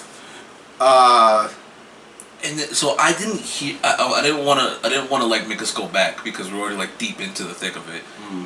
What were they all saying when he was listening in the first go around? Were they all just complaining about him, and that's why he? Well, they was. I really didn't hear it either, but no, they. Oh, so we need to go back. No, they did. They did. They said something. No, they did. They did. God, I'm trying to say it, but are you okay? I'm crashing out. They did say what they were saying, but during that scene, he went down some stairs without having going down some stairs. No, that's cool and all, but he heard what they said in the room at first. That's what I'm saying, Alex. They was telling us what they said, but we wasn't listening. We was so horrific of what was happening that we forgot. Yeah. So he got pushed. There's a spiral stairs. Yeah. And they just go, somebody, we don't know who. But that was. I have a feeling I know who it is. Sean doesn't want to believe it. Well, I think I know who it is. Well, actually, I know who it is. What? I know who it is. This is why you need to stop watching these breakdown videos and shit. I read the light novel. I didn't even go. When did you do that? The day we got to watch it. You're supposed to wait. We could have did that in August. And I don't even want to know. But I do want to know. So don't tell me. So somebody pushed him down. He knows who it is. Ooh. No, the first time he gets pushed down, and then he goes bam, bam, bam, bam, bam. That's the second one. Oh, was it? Oh no, he just falls straight down. The first one, he just falls straight down. Right. He's like, "What's happening? What's going on?" Respawn, right? So now he's back to. And that's the crazy part about it. He has to go through this all over again. He goes 2 more times, right? No, I'm saying, I'm talking about like in general for the Return by Death. Yes. He has to go through this again, but without memories. So like, you know. Oh my! But yeah. So we were theorizing when that happened. Sean was like, "Is Gluttony here?" And I'm like, "There's no way." No, Lust. Or Lust. He was like, "Is Lust here?" I'm like, "There's no fucking way." Well, no. What I had in mind is that maybe Lust is because later we find out that someone had killed Millie, one of the Sin Archbishops. But then on Subaru's arm, he sees that Subaru Natsuki was right there. Because Subaru for the past 2 runs is now blacked out and comes back if something happens. So we don't know. And then we come to find out is that when he was in the archive, he was acting weird when Millie had came. Like he was a whole totally different person. Yeah. Were his eyes red too? No. But they were dilated or something. Like it wasn't his normal eyes. But so I thought we're glossing over the fact that he was in a cage with a box of scraps, and he broke out that motherfucker. Well, no, I'm sorry. That was the next run. Sorry, this run when he woke up, because we glossed over the fact that Millie's dead. It's not the fact that somebody killed her. She's dead, and more than likely he did it. No, he did. Or he did it. We saw it because because her name was in one of the books of archives. Right. So he did. So he read it and he saw that. Right, because that's when he came back to consciousness, hid the body. So I'm saying that what I was thinking is that maybe because back in season 3, Lust had I think cut off his arm and leg, and then had put some of her blood into him, and then he was able to regrow his arm and leg back. So I was thinking, what was that got to do with his memories? No, I was thinking that maybe she was taking control over him and maybe killed Millie. That would make no sense, because why is this just now happening? I don't know. His circulation would have been done by here. Like he would have been needed to get taken over a season ago. I mean, season 3 and season 4, like season 4 literally happens right after season 3. Yeah, but there's still like time in between that. I don't know. I feel I feel like it's a little. You see this right here? Far reaching than our freaking Amelia and. That's reasonable. She looks like the broad. But yeah, no, that second one when he gets pushed down, and bam. I was like, golly, give this man a break. And then there was a silhouette. Okay, no, then with blue hair. No, that's the third time. Is it the third time? Yeah, the third time is when he. The third time is when he steps out into the tower, and then we see freaking Shala. She spawned like 3 different eyes, and then falls over. I'm like, no, she didn't fall over. She went through. She permutationed. What? She permeated. She grew the third eye, and then she went through the floor. We just saw it. Pull it up if you need to. Like I promise you, she went through the. She didn't fall over. She said, Oh, I forgot what she said. She said something. She didn't say nothing. Well, it doesn't matter. She went through the floor, Sean. She didn't fall over. A few moments later. Look. She just goes through the floor. Okay, I lied to you. So, she fell back. Alright, I lied. I promise you, for some reason, and maybe I was high. I don't remember. But I could have sworn, on my life, I saw her go through the floor. That's what I envisioned that. That was crazy. I just had a Mandela effect. Then during that third run, he had stepped out into the tower, and then he goes through the whole the two paths thing again. He goes through the right, and then he gets affected by the I forget what they called it. Something cloud storm, whatever. He goes through that and then comes back into the tower again, and he's a little crazier than usual. He wants to murderate everybody. This is what my friend Arbor calls the LARP stairs. I don't know why, but he just goes. He goes up the stairs. Kill them all, kill them, kill them, kill them, kill. And then he gets to the top, and he's running down the hallway. He goes. And then he's. Oh, that hurt. And then he sees that somebody beat him to it. Yeah, Shala's dead. Which we thought. I thought when I thought that I saw her go through the floor that she was gonna mutilate everybody. Then he sees that Julius and Millie is dead. We see Anastasia dead. And then the only one that's left is the Condor. The Condor, but we didn't see Betty or Amelia.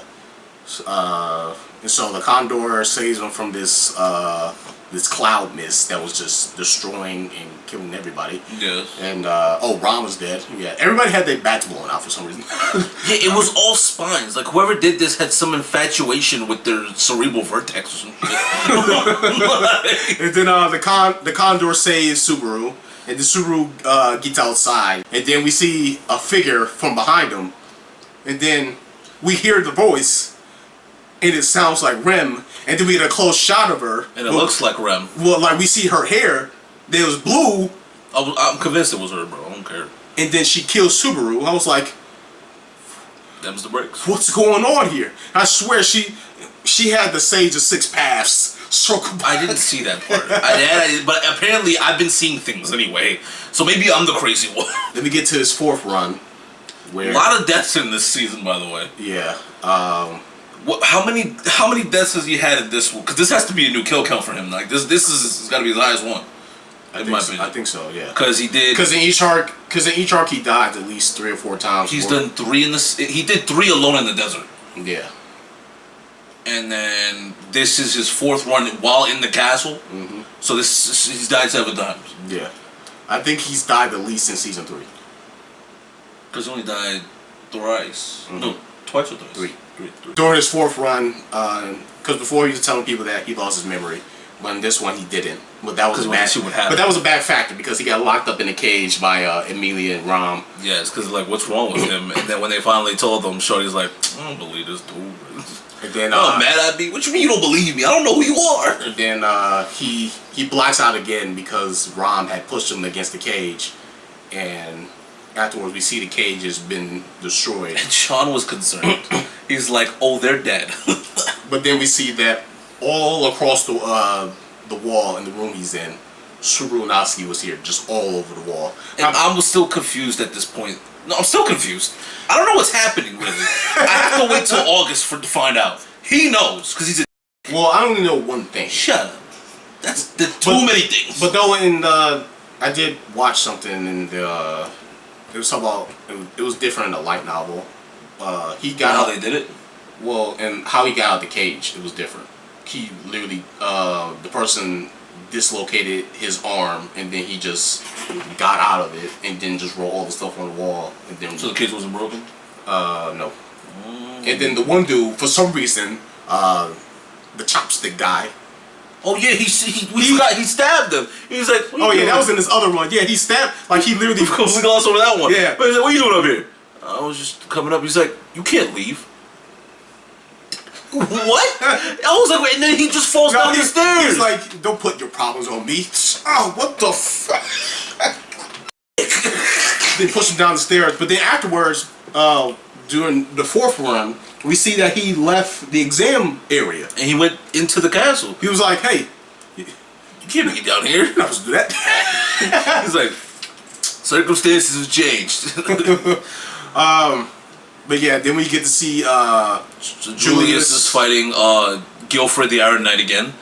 and then the dude comes down, chopstick guy, comes down there, mutilates takes everybody out just so he can fight Julius again.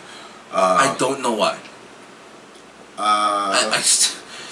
I was lost this entire like half of the first part of the season because I'm like things are happening and there's no exposition, which is great. That's what this is supposed to do. I'm supposed to be confused, but I think I'm too confused. I think from what I always get, It might be simpler than it is. Yeah, because I think when you watch the second part, we'll know everything. It'll make sense. Yeah, it will make sense. We'll be like, oh, that's why he did this, and that's why she was there, and then Subaru was killing people, and this and that. So Because we don't know why he even went crazy to begin with when he went downstairs. Mm-hmm. He just all of a sudden was like, I'm gonna kill everybody. Yeah. No, well, we know why. It was because of what happened in that third episode, and why the three of them, Ram, Subaru, and Oh yeah. because they was in some kind of mist that was messing with their head. Kind of similarly to what happened into the cave. So maybe there's something leaking from the cave. Maybe there's some kind of leak and we just don't know. Maybe he knows. I don't know. But yeah, after that, and then he meets up with Subaru. He meets up with Amelia. No, Betty and Anastasia. Right. Ooh. Yeah. Ooh. They get attacked by some scorpion, which I think. I thought it was gonna be a spider. I was ready for something. No, I think that's probably Shala. Because you remember her ponytail. She is a scorpion. She always would say like, "Oh no, this is a scorpion's tail." Yeah. And she always say that if y'all guys ever break the rules, I gotta kill you. So maybe that's her. Possibly. Quite maybe. They managed to drive it away, but when they did, they cut off its one of its pincers and a little pebble fell onto the pincer and went kaboom. Yeah. And Betty is gone. Yeah, but this time she didn't like la away. She just got squished. It was over. No, she was caught up in a blast. We just didn't really see. Oh yeah, my bad. And Anastasia's man. Anastasia's lower half is gone. So she wanted Subaru to mutilate her, but couldn't do it. I don't understand how Subaru didn't get eviscerated. Maybe Betty did. Yeah, baby. Well, Betty probably protected him. Makes sense. We love Betty. Yeah. Kind of. Like. I didn't think he heard me. But yeah, it's kind of minute. We kind of gloss over the fact when Subaru had woke up again, he had slapped Betty. Yo, slap the shit out of her, man. That's the slap I was talking about, not the one with Ram. No, when he woke up, he her. Bow! I was like, yo, what did she do? She caught the meanest stray and known him in. Yo, I was hurt for her. Yo, I need a clip of that. I think I said that last. Back to the last episode. Oh, Subaru meets up with Amelia, and they just get to yapping. They get to yapping. Like Subaru is trying to really figure out what's happening. What's happening, and why he doesn't have memories. Why does everybody love me? I'm a piece of shit. Yeah. Well, but he doesn't, because he doesn't know that up until this point he stopped being a piece of shit. He's actually been kind of a good guy. And then Amelia just tells him like all the sweetest things that he would never think anybody would say to him. And I was so ready for the theory to get confirmed right then and there. But I mean, she didn't say I love you. She says you're the person I like. No, I think she did say. No, she said you're the person I love. Yeah. But it's not the same. No, I need to hear that exact line out of her mouth because then that confirms I'm good. And then she asks him again. So, I'm Amelia. Tell me your name. I am Subaru Natsuki. Oh, you got a bag of that. I am Subaru Natsuki. And then he just, says that I'm the guy who's He goes on a random side. I can't remember, but it was heart wrenching. I guess I just want to figure out what's happening, man. That's it. And it's crazy. It's like and then we end off with him dying again. Crazy, right? And then at the end of the episode, he wakes up determined. I will save everyone. Oh man, oh my gosh, I'm trying to speak. I got goosebumps. Look at this. I got goosebumps just thinking about it. What happened, bro? It's kind of like how two totally different franchises, but it's like how with Loki, in Loki series with his like regression character, because man, that one hit me a little different. Because that Loki is like after the first Avengers movie, but then he learns about his whole arc and his whole entire life through the TVA. He becomes kind of like a medium good guy to then kind of a good guy to just like a good brother and everything, and then the god of stories. Oh man! So man, this one is like, man, he goes through. I don't know. It feels different. It is a little different. It's like he speed runs what he went through in like the first 3 seasons in this one. Like I said, it's just like how Loki was, but it was still great. Like he still at the end of this, he still came out to like how he was up until the point before he lost his memories. So the unanswered questions is that why did he lose his memory? Why did he lose his memory? Why is whenever he blacks out, he becomes a whole totally different person? Well, I know who pushes him. For me, it was who pushes him. Who was that shadowy figure that killed him in his third run? That sounds and looks like Rem. That's what I said by who pushed him.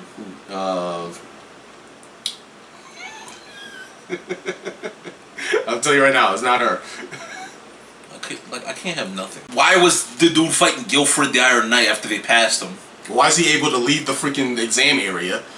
That guy. Chopstick guy.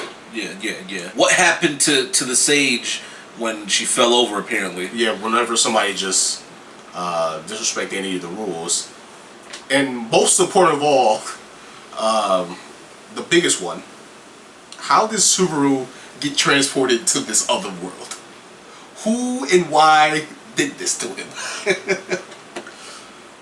Because he didn't get hit by a truck. I mean, that's never... We don't know that. That's the funny part. He just walks out the store and he's there. We don't know if he got hit. He wasn't in the street. Man, when is Truck Coon follow the laws, bro? Like, let's be honest here, bro. When is Truck Coon said sidewalk? I wouldn't go there. Oh, man, let's keep it a buck. I think almost every isekai besides the Truck Coon ones, we know exactly why they're... We don't know why they're there. They just... hey. And one of our most reaching theories that we keep saying is that I don't feel like that's the reach. Is Amelia Satella? I don't feel like that's a reach. I feel like that's pretty reasonable. When we list our reasons, I think that's not insane. What a crazy theory would be? It's William Afton. That's a crazy fucking theory. William Afton. That's a crazy fucking theory.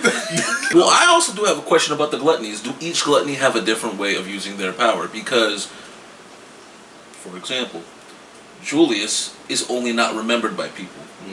Rem is out cold and forgot. Yeah, because Julius was fighting a different one. So do each one their powers vary, or like they add on to? Also, the thing about Julius is that we forgot to talk about in the third season is that he had a brother, and he forgot about him, and it was because of Gluttony. Gluttony killed his brother. Quite possibly. And then also. There was a nice character moment with Julius during that second exam when he was going against Chopstick guy. Was that he actually really admired Subaru when they first met. Like I don't see it because he was good at. I still. Yeah, it's. That's one hell of a way. That's like a tsundere being like, I loved him this entire time. You beat his ass. Man, I admire that guy. I'm gonna kick this shit. Man, that guy's really awesome. You want to run the hands? What the fuck? Man, I think I'll kick his ass. Yeah, he really admired Subaru because of how he just sits with his own mind and is proud about it. I don't see it. Now, yeah. And how he doesn't really let anybody determine, who he is. Yeah. Also, we glossed over the fact that Anastasia, or fake Anastasia, revealed herself to Julius. And did she reveal herself to the others? Well, or did they just figure it out? Well, no, yeah, they all tell them, yeah. Okay, yeah. Well, So Julius figured it out first. Yeah, Second. Well, he kind of figured it out because he heard Subaru and Echidna talking. He's like, "What's the meaning of this?" So, but yeah, so that happened. How long does she have left? The real Anastasia. Yeah. Can they even get this shit fixed from what Gluttony did and the Anastasia thing? So it's like there's a lot of unanswered questions, but again, we still have the rest of the season to go. And supposedly everybody that has read the light novel is really liking the season because they're saying that there's a lot of cut content they didn't really do in this one. So I don't know. I don't know. It's weird because I hear good things about it. Like Arthur likes it, and a lot of other people that I've heard like it, but I'm enjoying it. So I'm just pleasantly confused out of my mind. But hopefully these next 8 episodes are gonna help us. So listen, I just hope there's not like one specific episode that's just all exposition. Like, just give me some pieces to work with. But do you want to know who pushed them?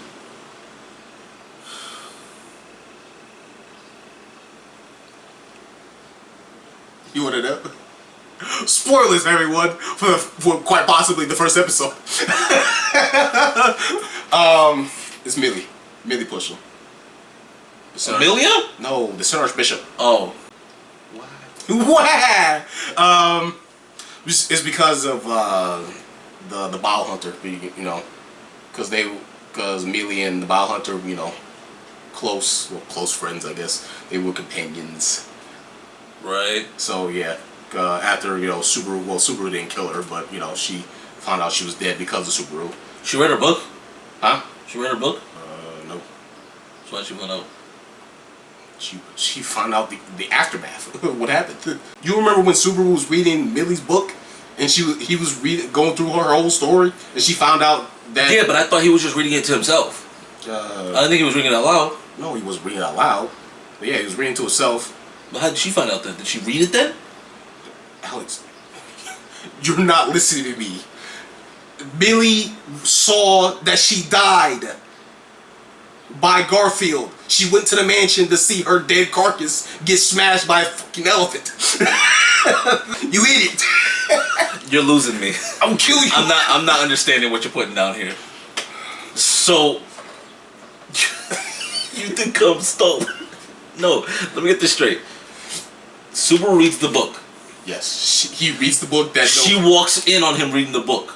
By that point, Millie's dead. He saw her whole backstory, and he saw that Millie saw that the Bow Hunter had died. Okay. Yes. So the reason why she pushed him was to get revenge. Gotcha. Okay, now we're good here.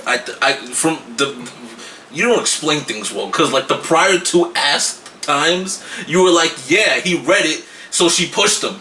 What the fuck? Where'd I go? Where? You stabbed me. Did I?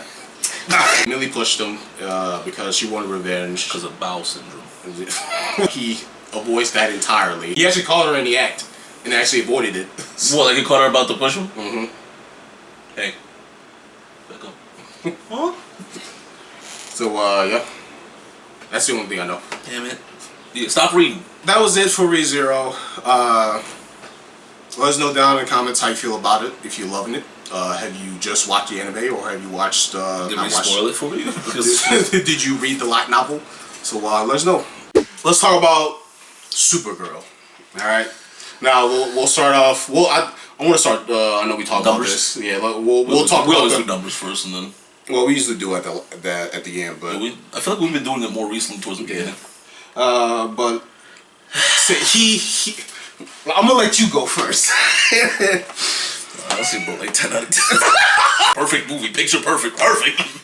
Nah, I give it a solid 8.5 out of 10. I liked it. I really enjoyed it. Like I told Sean, and I was, I woke up groggy today. Like I told Sean, as soon as I went to the movies, I'm like, if this isn't good, Sean, I'm gonna fall asleep. And then on top of that, I'm probably not gonna watch any more DC stuff just because I don't have the time. I didn't like Superman. I don't think Lanterns looks any good at all. You also agree on that. Dude, what's funny is that did you see that second trailer? I did, and it doesn't change anything for me. I mean, they showed more stuff to it. That's cool, but that looks pretty interesting. So it could look interesting, but the suit remains. I'm pissed about the suit that they have in there is just weird. So I'm like, going into this, if Supergirl isn't good, I'm sorry, James Gunn, you should have stuck with Marvel. But, and there's a big but with a TTT, Alfred the Butler with 2 T's. Yeah, no, it was really good. I enjoyed it. So that's my number. Then we'll dive into it after. But go ahead. I'm going to give it a 6. I'm confirming that right now. It's actually a 5, really. Wow. No, I'm just playing. You almost got struck. Nah, for me personally, I think it's like... Oh, I'm gonna stop you right there, you beautiful introvert you. It's me, Editing Sean again. I actually wanted to insert myself for this next part because I feel like I didn't really give a good review on my part for Supergirl. So here's this little tidbit from me. You know, Jimbo, I gave Supergirl a 7.5, but after reading this, it changed my life forever. You know, when it comes to adapting something into a TV or television series, you know, it's always 50% chance that is either going to be good or bad. Prime example is the second season of Avatar: The Last Airbender. That is one big pile of shit. Watching Supergirl, I wanted to give it a fair chance because that, you know, it was going to be adapted to the Supergirl Woman of Tomorrow comic book. So I wanted to give it a fair chance without reading the comic first and just going into the movie. Originally, I gave it a 7.5, but after reading the comic book and then, you know, going back and watching the movie through various other means, yeah, I just give it a 6. It just did the characters just so bad, especially with Supergirl on her part. I always had this saying that I don't really downplay any of the actors. I mean, they're getting paid to do what they do. It's just they wrote Millie Alcock's Supergirl just really bad, and they didn't really give her great direction either for the character as well. Like I get in some iterations of Supergirl that she is like her personality is different from Superman's. That, you know, she is, you know, a lot more tougher, a lot more meaner than her cousin. But still, at the end of the day, she still has compassion and is kind to others. But in this movie, she just feels like not interested in doing anything. And she's just a drunken mess and just going with the flow. And I know we're going to say this later in the movie reviews that the Supergirl from the CW show, Melinda something, I'm forgetting her name. I liked her Supergirl. Like she was, you know, had the same personality as, you know, Superman. She felt, you know, hopeful, inspiring. And then when I see this Supergirl, it's just not it. For anybody who reads the comic book, like she is like the best written character that I've seen from any iteration of Supergirl. You know, she's inspiring. She always kind to many people. Like throughout the journey of her and Rufy trying to find Krem, like she goes to planet seeing all this devastation, and through each planet, she always tried to help somebody. I would say 2 of my favorites was when she was feeding food to one alien that Krem had viciously attacked and murdered his one friend in front of him. And then the other is when the one dude was like burying his people, and it was like hundreds of them that he had to bury, and then she just helped the dude out. And that's what Supergirl does. I mean, they tried their best to have Kara be a good role model in the movie for Rufy, but it just comes tumbling down towards the end when she just kills Krem. Like, what was the whole point of telling Rufy that, you know, if you murder like this guy, he's going to follow you for the rest of his life? And I get they trying to do the whole, the hero has to take the whole burden of, you know, of the sweet, innocent character. But that's not something Supergirl would do. That's not something anybody like her character would ever do. Unless you're the Punisher. Now, Krim in this movie, I would say like both from the movie and the comic, both of them felt like a villain of the week type.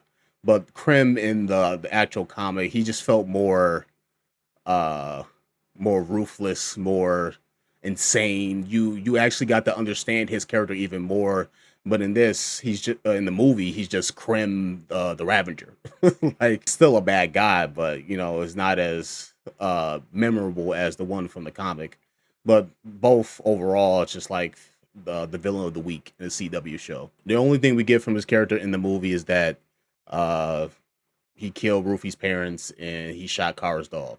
That's pretty much it. While in the comic, like I said before, we get to see him and the brigands, go world for world, devastation and carnage in they wake, and you understand what this man is capable of. Now, Rufy, her character is more or less the same as her comic book counterpart, but in the comic, she does, a lot more in there. I feel like in the movie, she was just not needed. Like she barely did anything. All she was doing was just saying the same line for like almost every other 5 minutes. Like give this girl something to say other than her family was honorable people and they needed to be revenged. Like I feel like this whole movie could have just been wrapped up in the second act. That's how I feel. And I feel like this movie could have been a TV show. I feel like they could have really explored each world, how it was in the comic. They could have got a lot more character depth between Carl and Rufy throughout the entire journey. In the movie, you don't really feel that bond, that sort of companionship as they go through each world, learning more things about, each other, themselves, who they are at the end of this journey. Because in the comic, it's like Supergirl was close to killing Krim herself, but it was Rufy that, told her to, step back and remember all the good she had done throughout this entire journey and what she learned from Kara. Now, if there's any good things about this movie is that I did like the flashbacks with Kara, her on Krypton, her meeting Crypto for the first time, her meeting Superman, trying to find her way into the universe after, Krypton was dying off. Now, the whole thing with Crypto was a little bit different in the comic. I do like how they did it in the movie, but I feel like they could have did his like Crypto's last moments a little longer. Probably not 3 days. Probably I don't know, maybe like a week or something. Because the movie was fast paced, and it just felt like we went from here and then we got here without no explanation and whatsoever. And then Jason Momoa as Lobo, can't ask more than that. He was the main man. He was pretty damn good, and the action scenes were pretty awesome. Can't lie. Now, would I watch this movie again? Probably. Would I buy it on Blu-ray? Probably not. I'll probably wait for like streaming services. There's probably people talking about, oh, I bet he likes Superman. You're damn Skippy. You're damn Skippy. I like Superman better than this because in that movie, I felt that he was Superman to me. That's my own opinion. Like he felt hopeful, inspiring, and while in this movie, you don't get any of that. Why do you think it's an 8.5? Well, Oh, I mean, like for me, the pacing wasn't bad. It felt pretty consistent. I mean, like literally just as soon as the lights went out, Supergirl saw. Yeah, like they just go straight into it. I'm like, all right, cool, let's get it. It was like every scene back to back made sense. The story made sense to me. The only like real unnecessary thing was this little side character of the girl. I feel like she wasn't like. Oh, let me tell you something. I didn't know her name until like towards the end of the movie. I still don't know her name, but that's okay. Rufy. Would you call me? She said her name multiple times, and that's the crazy part. She's but part of some kind of clan. Yeah. She got Sasuke or something. Yeah, she was like not needed in this movie. To be honest, she didn't. I'm not gonna say not needed. She didn't really play a role in this. Actually, yeah. Honestly, now thinking about it, the only thing that attaches her to this movie is the fact that the main villain killed her family. Yeah. Besides that, and her brother basically got her whole family killed. So yeah. Yeah, her brother. I don't blame him for that though. That's not his fault. He was listening to music. No, that's his fault. It's not his fault. Should be aware. Didn't know what. Be vigilant. Of what? They were relaxing. They were in an old timey home. Don't matter. If you saw your sister's face, she looked like something was going on. He didn't have a chance. All he said was boo, and he got flamed on. Well, guess what? He got free one. He got back shot. Yeah, that's what happened. I know. He's evil. So, I mean, but yeah. Besides that, like again, the patient's good. The fight. Oh my god. Oh, this is how you do a super movie, bro. The fighting was phenomenal. I mean, and spoilers, even though it's in the trailers, Lobo's in it. So like Lobo, and by the way, Jason Momoa, you were right. Jason Momoa, you were born to play. Did good to play Lobo. Yeah, that was your role. Oh, you got some balls. I've heard from my dad. He was watching some movie reviews. He said people were saying that Lobo wasn't really needed in this movie either. Not necessarily, but he was. You know, Lobo's that one character that just shows up just out of nowhere. Like that's it. That's who he is. I mean, y'all remember when the DC animated universe first restarted and Lobo was in the first Superman? He was just there. He just popped in. He said, "What's up, Kryptonian?" But Lobo was like a great, and he didn't overshadow Kara, which is great. You want that, like, great piece, and it just, what's the word I'm looking for? It elevates her in this movie. So you know, it was, and he didn't even have like that many interactions with her. So it's great and all in all. Let's talk about my least favorite part of the movie.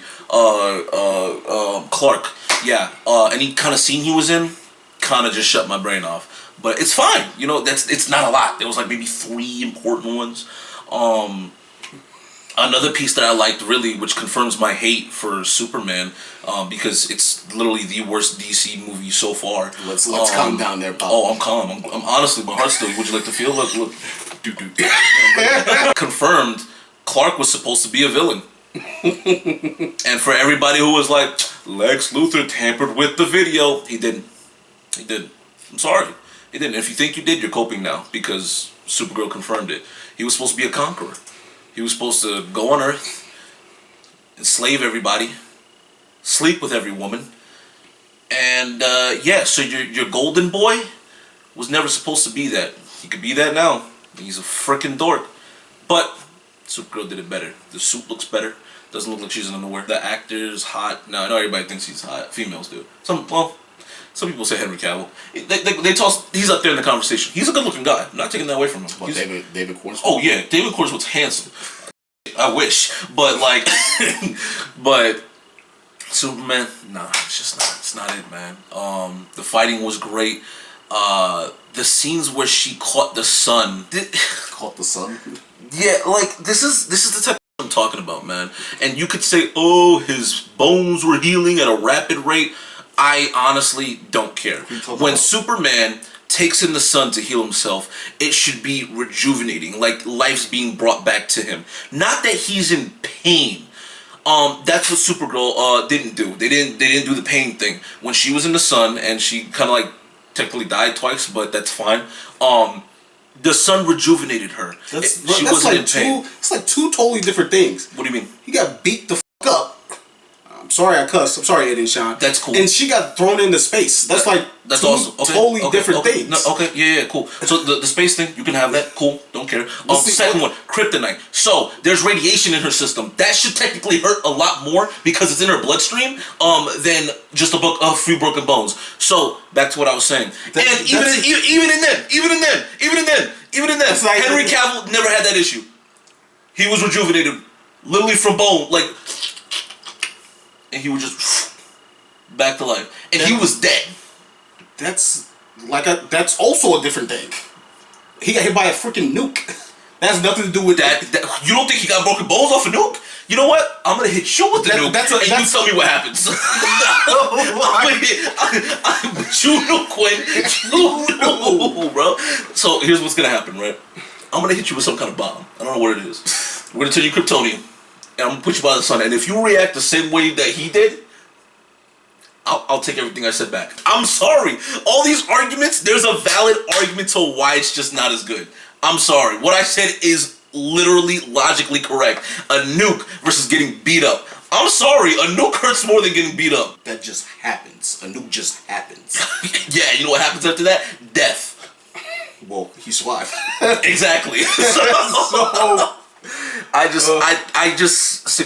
think that Supergirl does every Superman factor, identity thing that he had, anything that makes Superman better. She didn't get gaslit. And I was telling Sean this in the car. Lex Luthor gaslit Superman. He crashed out. He did not gaslight. He crashed out. How's that gaslighting him into crashing out? He took his dog. He gaslit him. Ooh, get your dog. What you gonna do about it? But you was talking about like towards the end of the movie, and we was telling Lex how he's human just like the rest of them. Yeah, absolutely. He's crashing out. He's like, bro, I'm a human. Just like you, I got the same feelings. I get frustrated. I go to work. I do my 9 to 5. Shut up. Shut up. Superman don't do that. He don't explain himself. He just does the right thing. He shuts the hell up and he moves on to the next hero wing. That's literally what he did. That's literally what he did in the movie. So this whole crashing out thing didn't happen. This whole him explain to Lex why he's human. I'm not denying that he crashed out. There's no reason exactly, but he was gaslit to that. Did the right thing without no question throughout the entire movie. Bullshit. He explained himself at the end. That crash out was him explaining himself. That has nothing to do with him saving people. That has nothing to do with him saving the day. That was publicly distributed. Right. Well, she did something Superman would have never did. She off the villain. Yeah, she and she was badass when she did it. This is for my dog. And this is for what you did to that girl. Which she barely didn't know her name either. Tell me you just I don't think I like that. Oh, I didn't expect you to. And I could care less. That was awesome. I love it. I get that Plus Supergirl doesn't act like Superman all the time.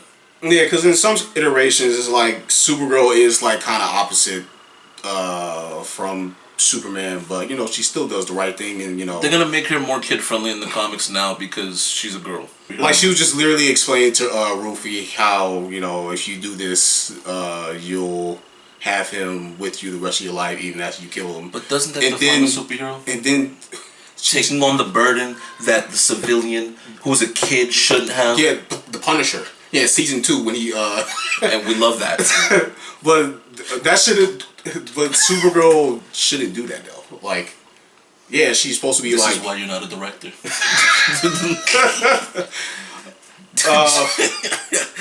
You know what? You're the type of person who wouldn't have put fucking Guardians of the Galaxy. That's your problem. That's what you're not in the mind of James Gunn right now. That's your problem. He hates the CW Supergirl. Don't act like you didn't hate it either. You didn't dislike it. You disliked it significantly. I liked her Supergirl.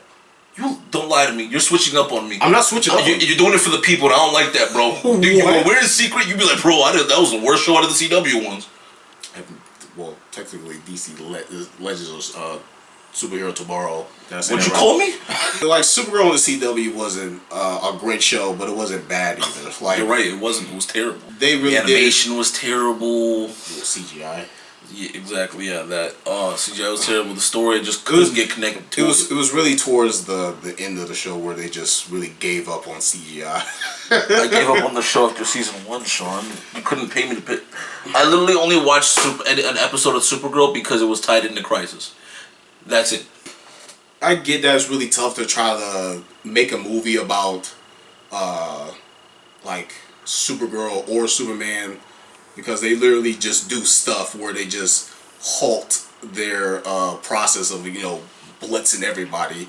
Like they did it heavily in this one, and the same thing in Superman with Kara being poisoned, shot up by kryptonite. What happened in Superman that he did that? Well, he was exposed to kryptonite. Yeah. He's pathetic. You just reminding me why Kara's like superior to this man. And then you talk about her fight scene was better. They literally did the same thing with Supes. Yeah, whatever. You still haven't showed me. what? You still haven't showed me. Like the scene he's talking about is when Kara blitz Krim, she didn't juggles him. She wasn't juggling. She was barrel rolling this guy. Barrel rolling him on the ground. I was like, and he was like, Superman never did that. I was like, what? He did that literally to the engineer. Again, who? And then he did it to freaking Ultraman once, like towards the end of the fight. Bro, I'm not gonna remember no fight with discount Reverse Superman, whatever his name is. Bizarro. Yeah, that. And he's not even alive anymore. Well, we don't know that. I don't know. You guys also didn't know that Superman was supposed to be a killer, but you know, here we are. Superman just ain't it, bro. It's not. It's just super corny. Not in the good way either. Like, there's a good way to do a corny Superman. This wasn't that. Well, that's his opinion. I'd have mine. Yeah, I guess we'll be watching Lanterns. Oh God. That comes out in August. Great. So my birthday was forever attached to that. But hope you guys did enjoy our movie review for Supergirl. We even talk about Seth Rogen being in it for like 5 minutes. Oh, that was hilarious. This movie did have its funny parts. So yeah. I love it. I love it. I love it. I love it. I love it. Hope you guys did enjoy our movie review. If you did, make sure you like, subscribe to the channel if you're new here. We appreciate it. It really helps us out. Make sure you check out our gaming channel, ABY Gaming 216. Make sure you check out all the other movie reviews we've done on the channel, the podcast we have done. Soon there's going to be some gaming stuff coming along on the gaming channel as well. Join the Discord server. It's the best way you know when we live stream, upload videos, all the great stuff. But until then, ladies and gents, we will see y'all with more glorious content in the next one, alright? Always be yourself. Like, never change for no change, and never change yourself 100%. Change those bad things that you done did, or change those bad ways that you have, but never change yourself 100%. You need to be you to the day you die.